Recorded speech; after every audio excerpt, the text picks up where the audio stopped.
y si estuvieras perdiendo el secreto más importante de la historia humana. En este preciso momento, mientras lees estas palabras, hay millones de personas alrededor del mundo absolutamente convencidas de que saben algo que tú no sabes. Han detectado las señales, han descifrado el código, han visto el patrón que los demás ignoran, y según ellas, te queda muy poco tiempo. La humanidad lleva consigo desde hace milenios una fascinación peculiar por el apocalipsis. Cada generación parece convencida de que será la última, de que las señales finales se están manifestando ante sus ojos, de que el colapso definitivo de la historia está próximo. Profetas surgen con mensajes urgentes. Fechas se marcan en calendarios, seguidores abandonan todo, empleos, economías, relaciones, para prepararse, y nada sucede.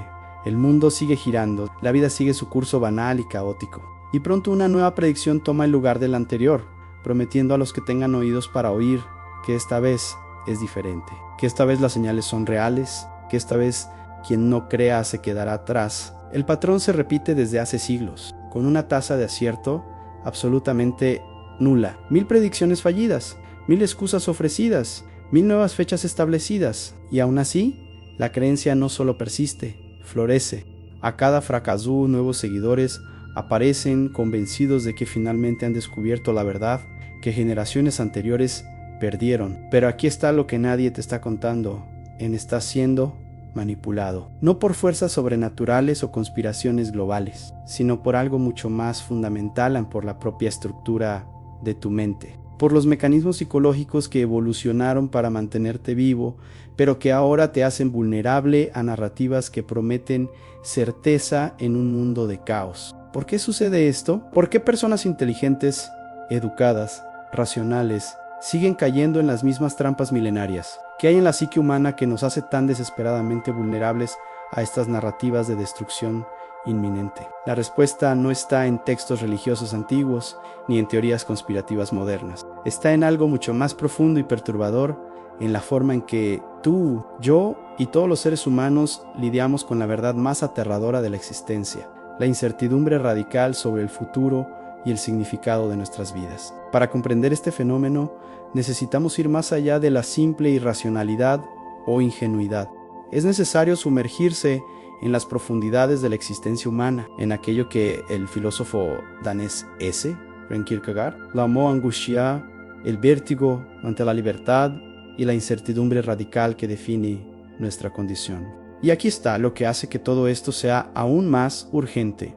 Mientras lees este texto, esa misma dinámica psicológica está moldeando decisiones políticas, influyendo en políticas públicas y determinando cómo miles de millones de personas responden o dejan de responder a las crisis reales que enfrentamos. No puedes permitirte ignorar esto, porque la cuestión no es si crees o no en profecías apocalípticas. La cuestión es: ¿está siendo controlado por los mismos mecanismos mentales que hacen que otras personas crean? ¿Estás tomando decisiones basadas en miedo y necesidad de certeza, en lugar de enfrentar honestamente la realidad? En las próximas páginas descubrirás algo que cambiará la forma en que ves no solo las profecías del fin del mundo, sino la propia manera en que funciona tu mente. Y una vez que lo veas, no podrás desverlo más. El reloj está corriendo, no para el apocalipsis, sino para tu oportunidad de entender lo que realmente está sucediendo dentro de tu propia cabeza. Kierkegaard dedicó gran parte de su obra a investigar lo que significa existir como ser humano. Para él, la existencia está marcada fundamentalmente por la angustia, a menos N, o en el sentido psicológico superficial de nerviosismo o preocupación cotidiana, sino como una condición ontológica, es decir, como algo inherente a la propia estructura de lo que significa ser.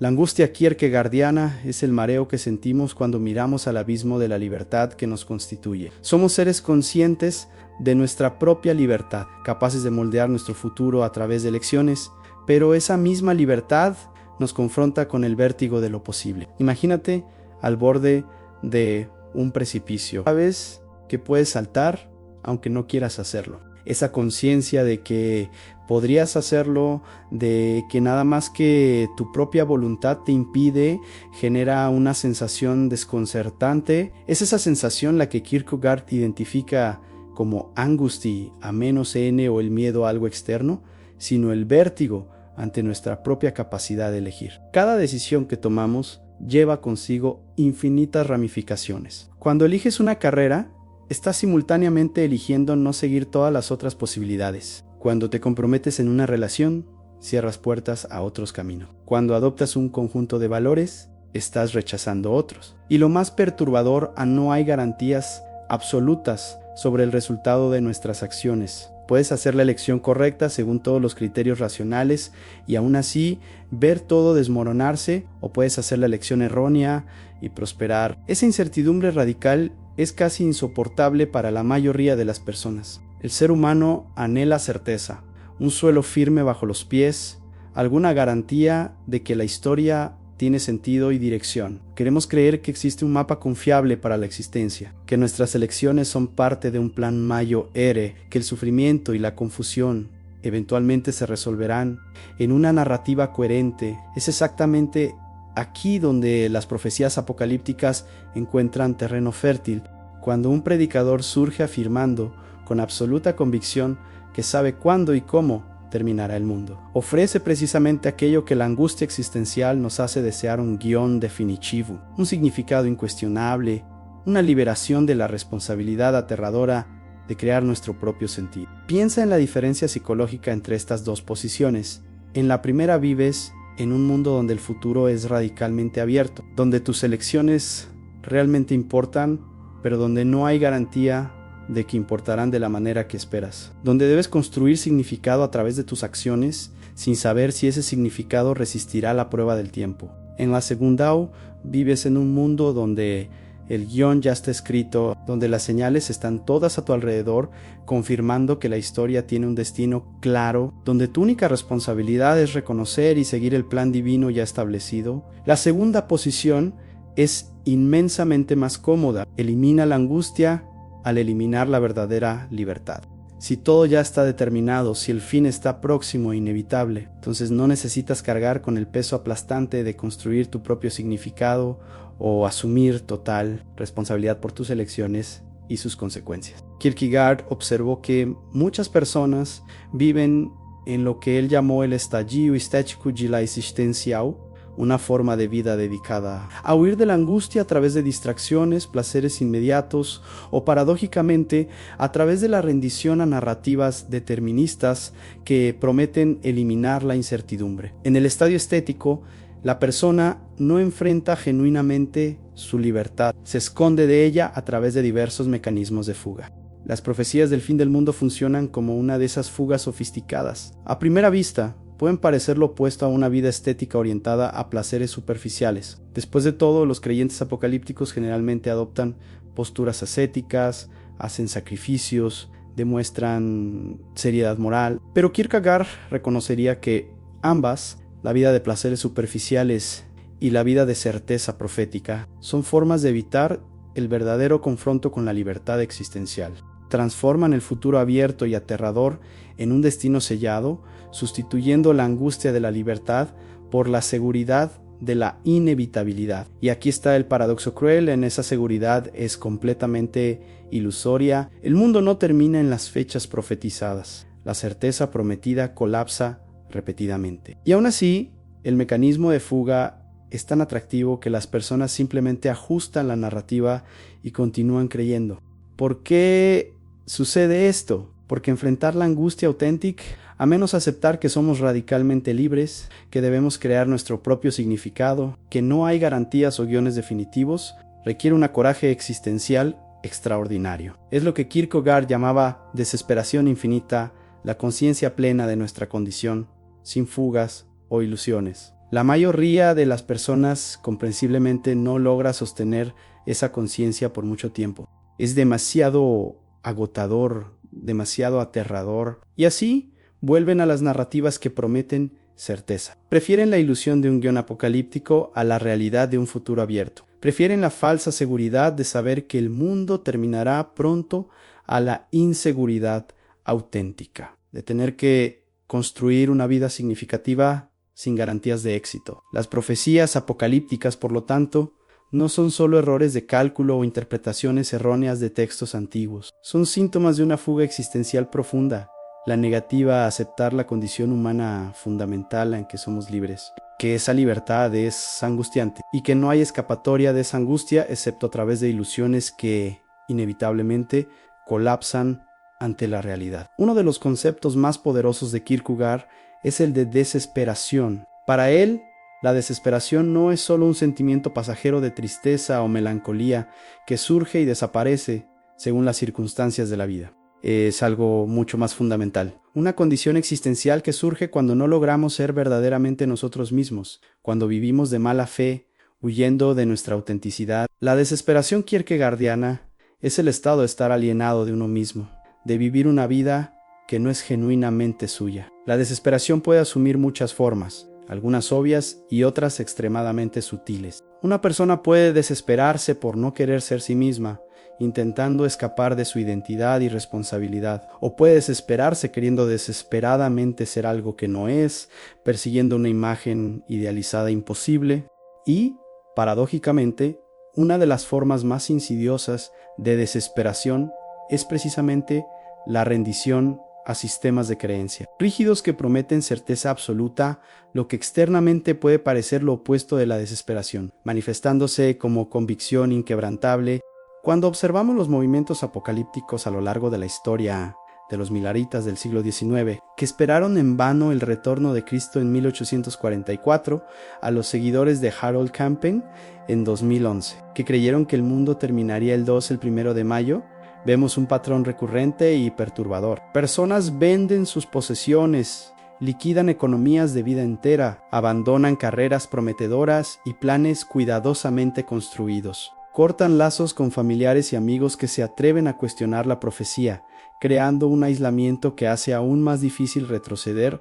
Posteriormente, invierten todo, literal y metafóricamente, en una fecha específica, en una promesa de que la incertidumbre finalmente terminará, de que el vértigo de la libertad será sustituido por la seguridad de un plan divino manifiesto.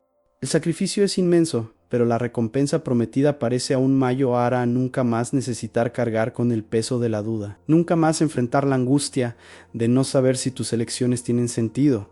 Y entonces llega la fecha, y pasa, y nada sucede. El sol sale normalmente, la vida continúa, el mundo gira como siempre ha girado, y aquí es donde la dinámica psicológica se vuelve fascinante y trágica. Muchos no abandonan la creencia.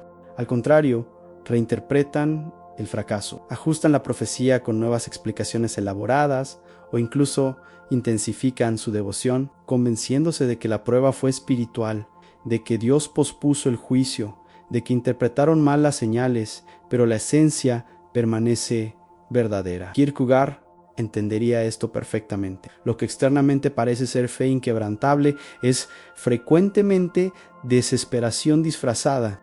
Es la incapacidad de soportar la responsabilidad aterradora de existir sin garantías, de vivir auténticamente en medio de la incertidumbre radical que define la condición humana. La persona no está realmente ejerciendo fe genuina, está huyendo de la angustia existencial a través de una certeza fabricada.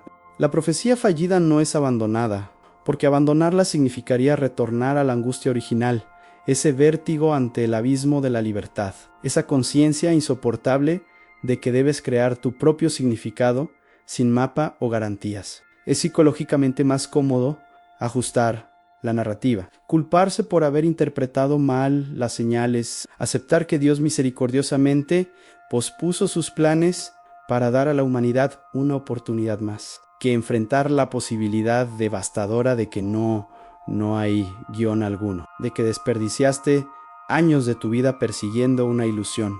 Este es el desesperación en su forma más profunda, la negativa a aceptarse como un ser libre, radicalmente responsable de construir significado en un universo que no ofrece certezas listas. Y cuanto más la persona ha invertido en la ilusión menos cuánto, más ha sacrificado. Cuanto más ha quemado puentes, cuanto más ha comprometido su identidad con la profecía, a menos más desesperadamente se aferra a la narrativa, incluso ante evidencias aplastantes de su falsedad.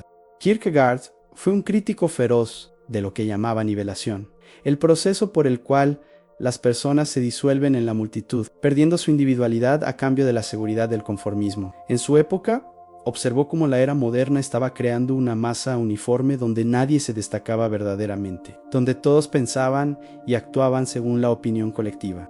Para él, la verdad no se encuentra en el consenso de la masa, sino en la relación subjetiva y apasionada del individuo con la existencia. La multitud es la mentira, escribió él provocativamente, argumentando que cuando nos escondemos en el nosotros, evitamos la responsabilidad aterrador del yo. Los movimientos apocalípticos, por su naturaleza, dependen fundamentalmente de la multitud. Cuantas más personas creen, más convincente parece la profecía. Un predicador solitario anunciando el fin del mundo es fácilmente ignorado como excéntrico o perturbado. Pero cuando miles se reúnen con la misma convicción, cuando comunidades enteras comparten la misma urgencia, cuando medios y líderes respetados validan la narrativa, la profecía gana una credibilidad artificial derivada no de su veracidad, sino de su popularidad. Hay un refuerzo social poderosísimo en juego en esa dinámica. Si todos a tu alrededor, tu familia, tus amigos, tu comunidad religiosa, tus líderes espirituales, comparten la misma convicción inquebrantable, cuestionar se vuelve casi imposible, no es solo intelectualmente difícil, es socialmente suicida. La duda se ve como traición, no solo a la profecía, sino a la comunidad entera. Cuestionar las señales del fin de los tiempos equivale a cuestionar la cordura y la integridad de todos los que amas y respetas. Ese ambiente crea una cámara de eco donde la creencia se autorrefuerza constantemente. Cada miembro del grupo valida al otro. Cada coincidencia se interpreta como confirmación. Cada voz disidente es expulsada o silenciada. Y cuanto más la persona se aísla del mundo exterior, cortando lazos con escépticos, evitando fuentes de información alternativas, sumergiéndose completamente en la comunidad de creyentes, más absoluta se vuelve la narrativa. Kierkegaard alertaría que esa dinámica es profundamente peligrosa para el alma individual. Cuando nos disolvemos en la multitud, dejamos de existir como individuos auténticos. Nos volvemos solo ecos, repitiendo lo que todos repiten, pensando lo que todos piensan, sintiendo lo que todos sienten.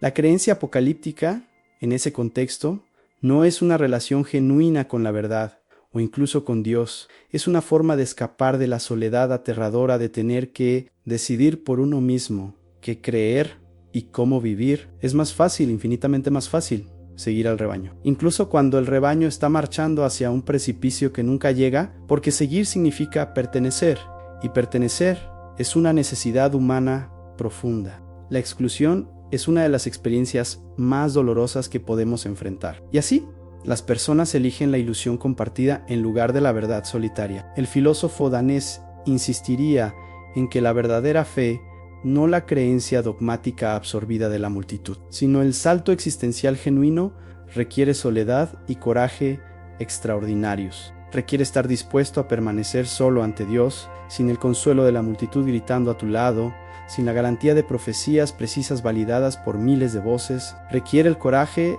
de dudar y cuestionar, de permanecer en la incertidumbre incluso cuando todos a tu alrededor afirman tener certeza absoluta. Pero eso es exactamente lo que la mayoría de las personas encuentra insoportable. La soledad existencial auténtica, esa posición de confronto directo con la propia libertad y responsabilidad, sin mediación de la multitud, es aterradora, y entonces corremos a los brazos de la masa, sacrificando nuestra individualidad en el altar de la seguridad colectiva, cambiando la angustia de la autenticidad por el consuelo de la conformidad apocalíptica. Uno de los aspectos más mal comprendidos del pensamiento de Kierkegaard es su concepto de salto de fe. Muchos lo interpretan como una defensa de la irracionalidad, como si Kierkegaard estuviera diciendo que debemos simplemente creer en cualquier cosa sin razón, que deberíamos abandonar la lógica y abrazar lo absurdo ciegamente, pero no es eso lo que quiso decir. Y esa interpretación errónea tiene consecuencias serias para cómo entendemos la diferencia entre fe auténtica y credulidad manipulable. Para Kierkegaard, el salto de fe es una respuesta a la angustia existencial que reconoce honestamente la ausencia de certeza absoluta. Es un movimiento consciente y deliberado hacia el compromiso, hecho con plena conciencia de que no hay pruebas concluyentes, de que siempre habrá una brecha entre evidencia y convicción. Es elegir creer no porque tengamos pruebas irrefutables que nos obliguen la mano, sino a pesar de la falta de ellas, o mejor, con total conciencia de esa falta. El salto de fe genuino es asumir la responsabilidad radical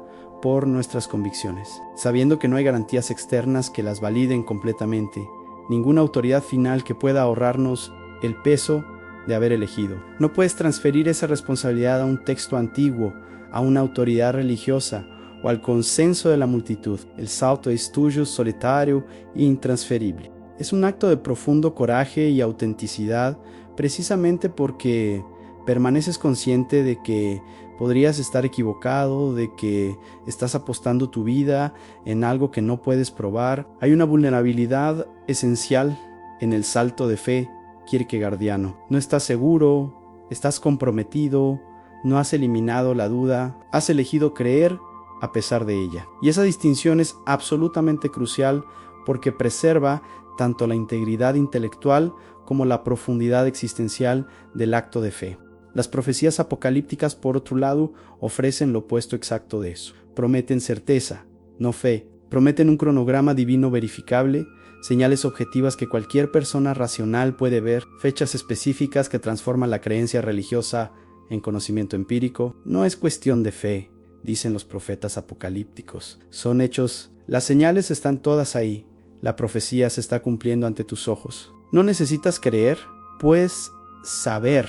Eso no es un salto de fe, es un intento de eliminar la necesidad del salto, de transformar la fe en conocimiento, de sustituir el compromiso existencial riesgoso por una certeza cómoda y verificable. Es un intento de tener religión sin angustia, convicción sin vulnerabilidad, significado sin responsabilidad. Y es exactamente por eso que es tan seductor y tan peligroso, cuando esa certeza prometida colapsa, como inevitablemente sucede cuando la fecha profetizada pasa sin incidentes. No queda verdadera fe, solo confusión, desesperación y frecuentemente cinismo profundo, porque la persona no desarrolló una relación auténtica con la creencia, simplemente consumió una certeza prefabricada, y cuando esa certeza se revela falsa, no hay estructura interna de fe genuina para sostener a la persona. Queda a la deriva, sintiéndose traicionada no solo por el profeta, sino por la propia posibilidad de significado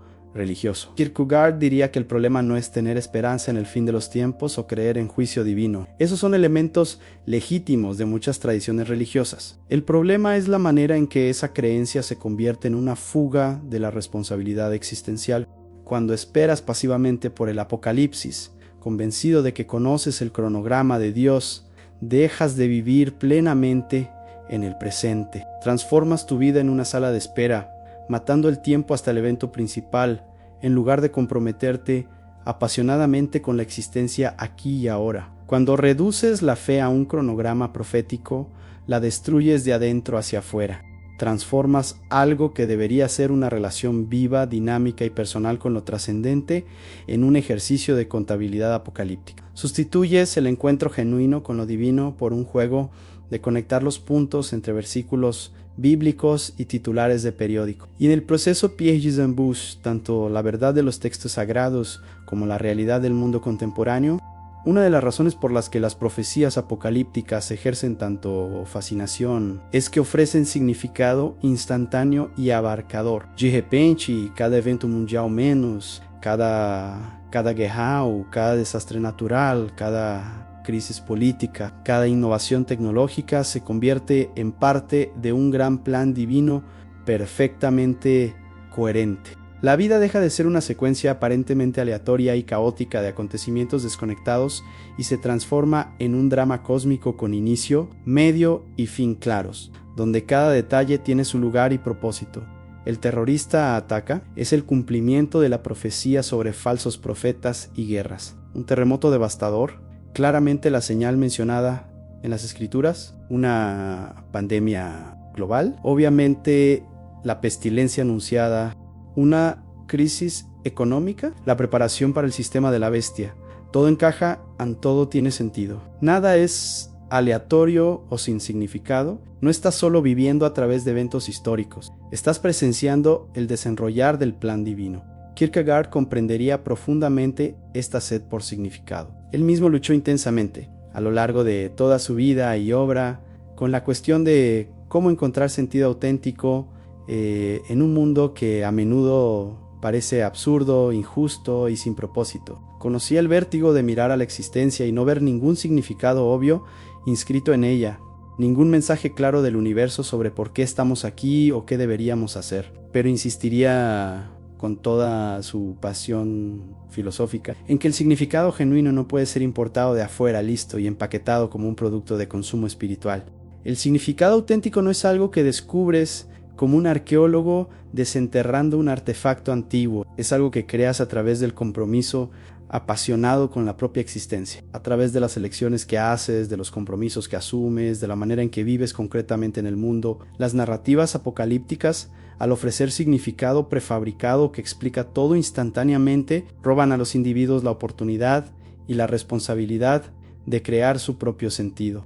Transforman personas que deberían ser autoras activas de sus vidas en espectadores pasivos de un guión ya escrito. No te preocupes en encontrar tu propósito, dicen esas narrativas. Nosotros ya sabemos cuál es. Estás aquí para presenciar el fin más grave aún. Absuelven a las personas de responsabilidad ética real. Si todo es parte de un plan divino predeterminado, si cada guerra y desastre es una señal profética necesaria, entonces no hay necesidad, de hecho, no hay posibilidad de actuar para mejorar el mundo. Si guerras y hambrunas son señales proféticas inevitables que deben suceder antes del fin, ¿por qué luchar para prevenirlas? Estarías luchando contra el propio plan de Dios. Si el colapso ambiental es un juicio divino predestinado, ¿por qué preocuparse en proteger el planeta? Estarías intentando posponer lo inevitable. Esta es quizás la crítica más devastadora que se puede hacer a las profecías apocalípticas. Transforman desafíos humanos reales, guerra, pobreza, destrucción ambiental, injusticia, en símbolos de un drama divino, vaciándonos de agencia y responsabilidad. Problemas que deberíamos estar luchando por resolver se convierten en señales que deberíamos estar celebrando como confirmación de la profecía. El sufrimiento humano se estetiza y se espiritualiza, perdiendo su urgencia moral concreta. Kierkegaard, que siempre insistió apasionadamente en la importancia de la elección ética y del compromiso auténtico con el mundo, vería esto como una forma particularmente insidiosa de mala fe. Es usar la religión no para intensificar nuestra responsabilidad moral, sino para escapar de ella. Es usar a Dios como excusa para nuestra propia pasividad e indiferencia. Y es precisamente lo opuesto de lo que la fe auténtica debería hacer, que es hacernos más, no menos, responsables por la condición del mundo y por el bienestar de nuestros semejantes. La historia de las profecías fallidas es notablemente repetitiva, casi tediosamente predecible en su monotonía. Siglo tras siglo, milenio tras milenio, los mismos patrones emergen con precisión mecánica. Un líder carismático surge con una revelación especial, haciendo una predicción sobre el fin inminente del mundo. Seguidores se reúnen a su alrededor, formando comunidades de creyentes cada vez más fervorosos. Sacrificios dramáticos se hacen, posesiones vendidas, carreras abandonadas, relaciones destruidas. La fecha fatídica se acerca con su carga de expectativa y terror.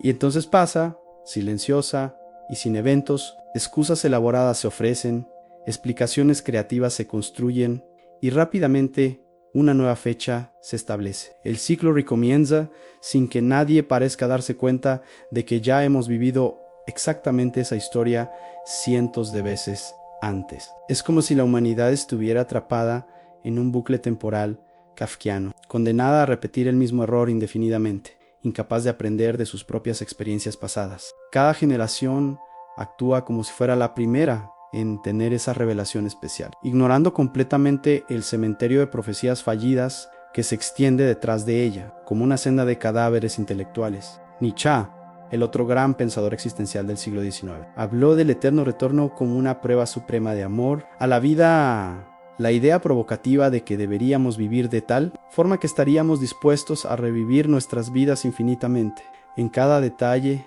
sin cambio alguno. Si la idea de repetir tu vida exactamente como fue te llena de horror, argumentaba Nietzsche, entonces no estás viviendo auténticamente. Deberías vivir de modo que pudieras abrazar incluso la repetición eterna de cada momento. Kierkegaard, aunque menos radical en su formulación, también comprendió profundamente la importancia de la repetición existencial. Pero él distinguió cuidadosamente entre dos tipos de repetición. Habló de la repetición auténtica como un movimiento de retorno a uno mismo, de forma más profunda y enriquecida, no como mera repetición mecánica de patrones vacíos, sino como renovación auténtica. Es como retornar a un amor después de una crisis y encontrarlo más profundo que antes, o revisitar una creencia fundamental y reafirmarla con comprensión madura. Esa es la repetición como crecimiento espiritual. El ciclo de las profecías apocalípticas es precisamente lo opuesto de eso. Es repetición en el peor sentido posible, la incapacidad de aprender, de crecer, de madurar existencialmente. Es estar atrapado en un patrón compulsivo donde ningún insight real se gana, ninguna sabiduría se acumula, ningún desarrollo sucede. Cada generación comete exactamente los mismos errores que la anterior, ignora los mismos avisos claros de la historia, cae en las mismas trampas psicológicas obvias, como si estuviera siguiendo un guión invisible que nadie logra cuestionar. ¿Por qué sucede esto? ¿Por qué esa compulsión a la repetición? La respuesta kierkegaardiana sería clara: porque la angustia fundamental permanece sin resolver. El problema raíz, la incapacidad de soportar la incertidumbre existencial, la negativa a aceptar la responsabilidad de crear significado, el terror ante la libertad radical, nunca se confronta realmente. Y entonces, generación tras generación, simplemente aplica el mismo vendaje a las mismas heridas, obteniendo el mismo alivio temporal, seguido del mismo colapso inevitable. Mientras los seres humanos continúen huyendo de la responsabilidad aterradora de crear sentido en un mundo radicalmente incierto, continuarán siendo vulnerables a cualquiera que prometa certeza. No importa cuán, obviamente falsa, no importa cuántas veces esa promesa ya haya sido rota en el pasado. La necesidad psicológica es tan intensa que sobrepasa completamente las lecciones de la historia. Es como un adicto que vuelve repetidamente a la misma droga que ya lo destruyó decenas de veces, porque la alternativa, enfrentar la vida sobrio, parece aún más insoportable. Si Kierkegaard estuviera vivo hoy, caminando por las calles de nuestra era, dominada por ansiedades climáticas, pandemias globales y colapsos económicos, probablemente no negaría la posibilidad teórica de un fin del mundo. Después de todo, era un pensador profundamente religioso que tomaba la escatología cristiana absolutamente en serio. La idea de juicio final y conclusión de la historia formaba parte de su cosmovisión teológica, pero ciertamente criticaría, con toda su ironía mordaz y pasión filosófica, la manera en que las profecías apocalípticas se usan como mecanismo de fuga de la existencia auténtica. Vería en las multitudes que se reúnen alrededor de cada nueva fecha profetizada, no verdadera fe religiosa, sino cobardía existencial disfrazada de piedad. Para Kierkegaard, la verdadera tarea existencial, aquella que define lo que significa ser plenamente humano, no es descubrir a través de cálculos esotéricos cuándo terminará el mundo, sino aprender a vivir plenamente ante la muerte y la incertidumbre.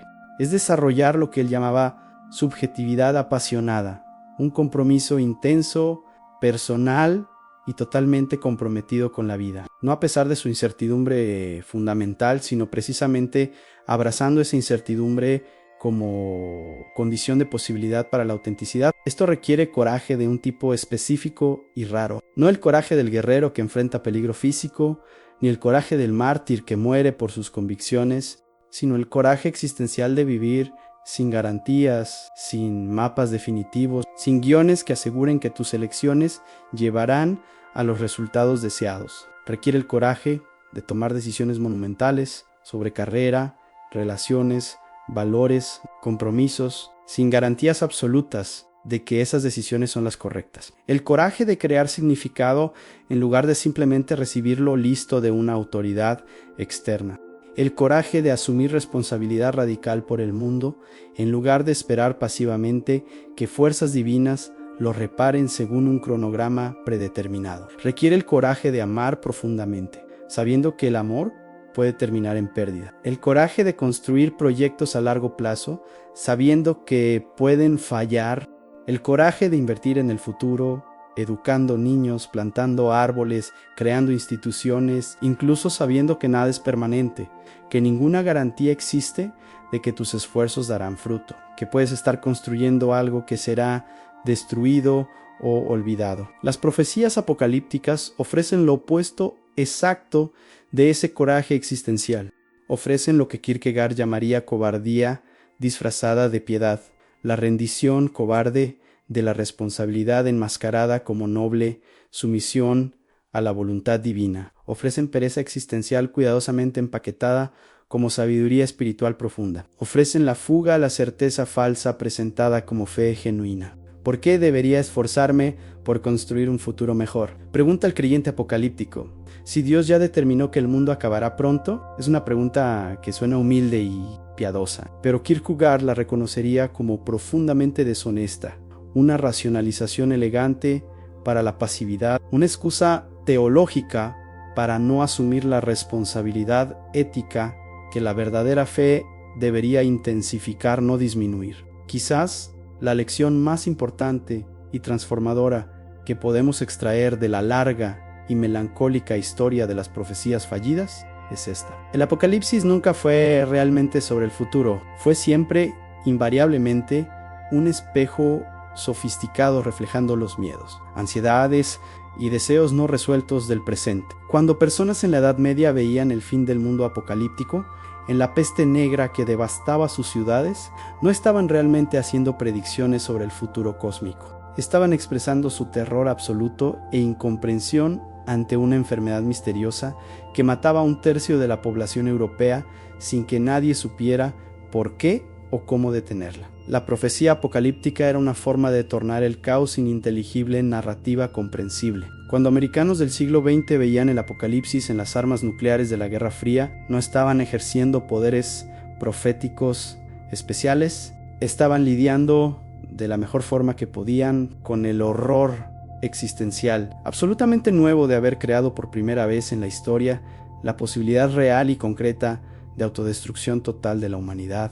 La bomba atómica no era solo un arma, era un símbolo tangible de la capacidad humana para el mal apocalíptico. Cuando personas hoy ven el fin en los cambios climáticos catastróficos o en el desarrollo descontrolado de la inteligencia artificial, están confrontando ansiedades genuinas y racionales sobre tecnología descontrolada y colapso ecológico. El problema no es que esas preocupaciones sean infundadas, muchas de ellas son absolutamente legítimas y basadas en evidencias científicas sólidas.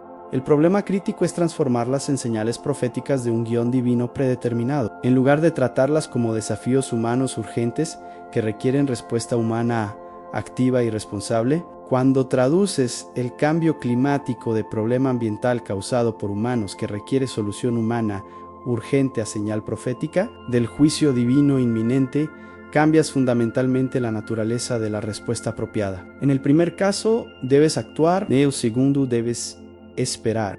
Kierkegaard nos recordaría, con toda su insistencia característica, que la verdadera responsabilidad existencial significa enfrentar esos problemas directamente. En toda su complejidad y urgencia, no traducirlos en mitología apocalíptica que nos absuelve de responsabilidad. Significa reconocer que somos nosotros, no Dios, no el destino, no fuerzas cósmicas impersonales quienes estamos creando esos problemas y que por lo tanto somos nosotros quienes debemos resolverlos. Irónicamente, hay un sentido profundo en que Kierkegaard diría que ya estamos viviendo en el fin de los tiempos, pero no de la manera que los profetas apocalípticos imaginan. No porque el apocalipsis cósmico esté próximo según algún cronograma divino oculto, sino porque cada momento de nuestras vidas lleva urgencia existencial absoluta e irreductible. Cada elección que hacemos es única e irrepetible. Cada día que vivimos nunca retornará. Cada persona que amamos puede ser perdida en cualquier momento. En este sentido profundamente personal y existencial, el fin está siempre próximo, no porque el mundo esté a punto de terminar, sino porque nuestra propia muerte es inevitable y su momento es radicalmente incierto. Puedes morir mañana o vivir otros 50 años, simplemente no lo sabes. La diferencia crucial es que esa conciencia auténtica de la finitud debería llevarnos no al fatalismo paralizante o a la pasividad resignada, sino a la acción apasionada y al compromiso intenso. Debería motivarnos a vivir más plenamente cada día, sabiendo que no retornará, a amar más profundamente a cada persona, sabiendo que podemos perderla, a crear más intensamente, sabiendo que nuestro tiempo es limitado. La urgencia auténtica no viene de un cronograma profético externo que alguien descifró en textos antiguos. Viene de la conciencia interna inescapable de que nuestro tiempo es limitado y precioso, de que cada momento desperdiciado es un momento perdido para siempre, de que la muerte nos espera menos N o en la fecha marcada en el calendario del profeta, sino en el momento desconocido que define nuestra condición. Las profecías apocalípticas roban esa urgencia auténtica y profundamente personal y la sustituyen por una urgencia falsa y externa, una que paraliza en lugar de motivar, que genera miedo pasivo en lugar de pasión activa, que produce espera resignada en lugar de compromiso creativo, en lugar de hacer que cada día cuente porque es tuyo y único. Te obsesionas con la fecha del calendario cuando todo supuestamente terminará.